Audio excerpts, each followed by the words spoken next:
Hello everyone and welcome back to episode 6 of our F125 wet hot lap and track guides. Yes, we've returned this weekend here to the Miami Grand Prix. This place, of course, unlike Bahrain and Jeddah that we've done recently, I only ever seem to get wet races around this venue inside F125. Combine that with the AI being ridiculous down the straights, and especially in the intermediate conditions, the AI being hilariously OP. Miami hasn't been a fun race inside F125. I'll be honest, I'm not a big fan of this circuit. I don't know kind of what your guys' thoughts and feelings are about it. But hopefully this setup is going to make you a lot more competitive against the AI and at least give you a fighting chance against them in your races. Of course, if you're new and you don't know what this series is about, we basically go through, I talk you through kind of where you want to be braking, what gears you want to be using, what you want to be looking out for around each circuit inside F125. I give you a race-ready setup inside the game, and then last but not least, I leave you with a hot lap around the venue. As always, timestamps will be linked down below if you just want to head to a certain part of this video. A massive thank you to everybody for their continued support. If these do help, please make sure you hit that sub button, leave a like on the video as well. I'd love to get another one of these in the future. But yeah, without further ado then, let's head out onto the track. While making our way then out of the final corner of the lap, ready to start a guide here from Miami. This place is really odd, because it feels like you're very, very rarely at full throttle then, but all the way up in 7th gear as we make our way down in towards turn 1, bring the car over to the left-hand side of the circuit. You've got all of these marker points ready for that first corner.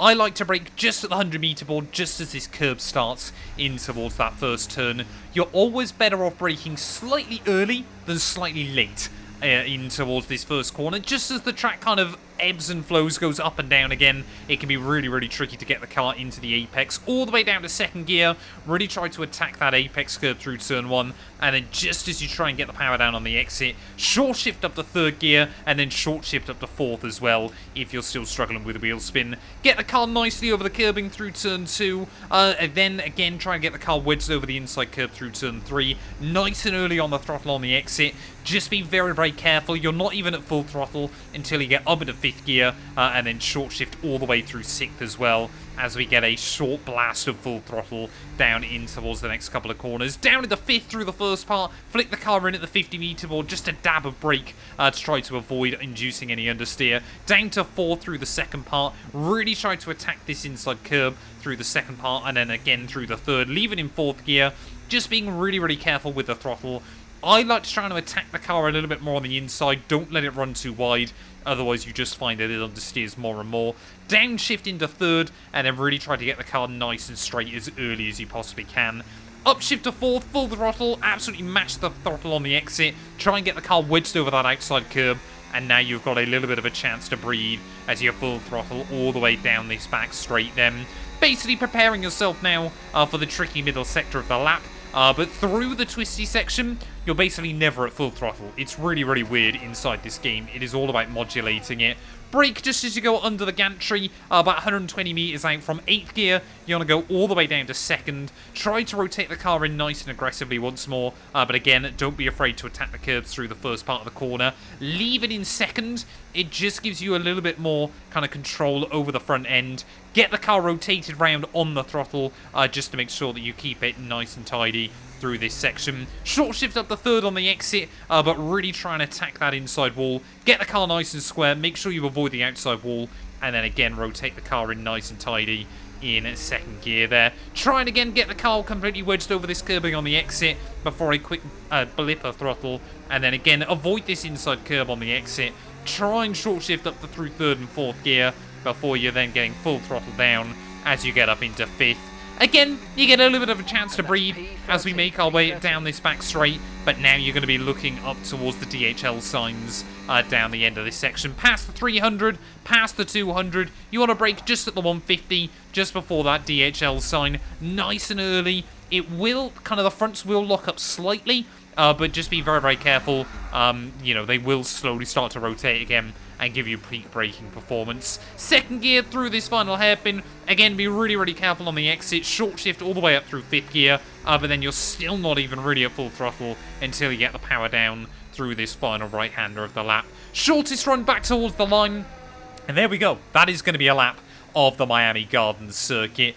It is really, really difficult to try and get the throttle down here. Like I said, all the way through that switchback section, you're not on full throttle around the back half of the lap from one back straight onto the other one. That's just how difficult it is to really modulate it around here. It's, again, one of the reasons why the AI are so OP around this circuit is because, you know, they've got traction control. They're just able to kind of mash the foot to the floor and have no problems with it. Anyway, let's head back to the pit lane and I'll talk you guys through the setup. Well, back in the garage then, taking a look at the numbers inside the car. You're still having to run very low wing around this circuit. It never feels quick, it feels absolutely horrible, but especially if you're going up against the AI, you've just got to try and run as little wing as you can. 19-16 for me kind of gave me enough bite that we weren't, you know, really having to drag the car through, you know, the fast section at the end of Sector 1, or of course through, you know, the twisty switchback section of Sector 2 as well. So yeah, 19-16, if you're really struggling with it, you can up this to like 22-19, but again, you're just going to be more, you know, you're going to be slower against the AI down the straights. This is a circuit where genuinely, if you're going to see that it's going to rain around here, you want to lower your AI by like 10, maybe even 15 to be competitive over what you would run around like most circuits in the dry.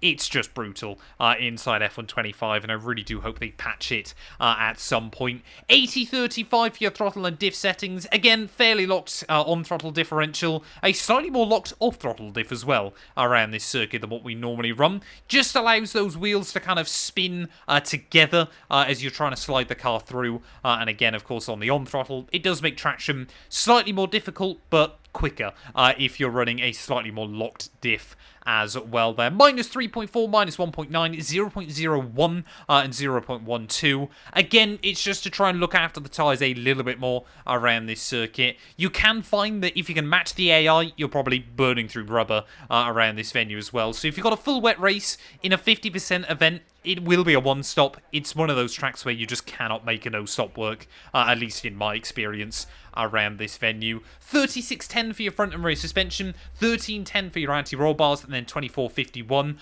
This was one of the tracks, though, that in the recent 1.06 patch has been made a little bit better for straight line speed. The car's not kind of bottoming out as badly as it was. But yeah, very, very odd that you're kind of running both firmer front suspension and anti-roll bars than what we get at the rear of the car. 55.97 for your brake pressure and bias around here. Again, this is actually slightly more extreme than I normally run, but you've just got to be so careful of rear locking. So again, I like to run slightly more aggressive front brake bias, but reduce the pressures to try and avoid the risk of front lockups. And then last but not least, 24.2 front PSI, 22.5 rears.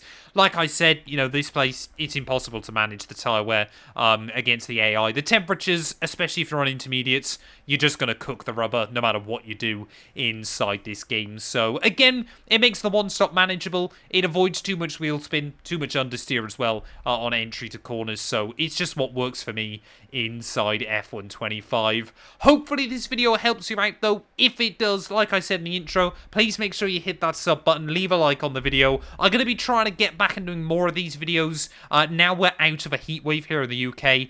It has not been fun trying to record over the last week or so as well. But yeah, I'm going to leave you guys with a hot lap. We'll be back very soon, ready at Imola. But yeah, thank you as always so much. And we'll be back with more F125 setups.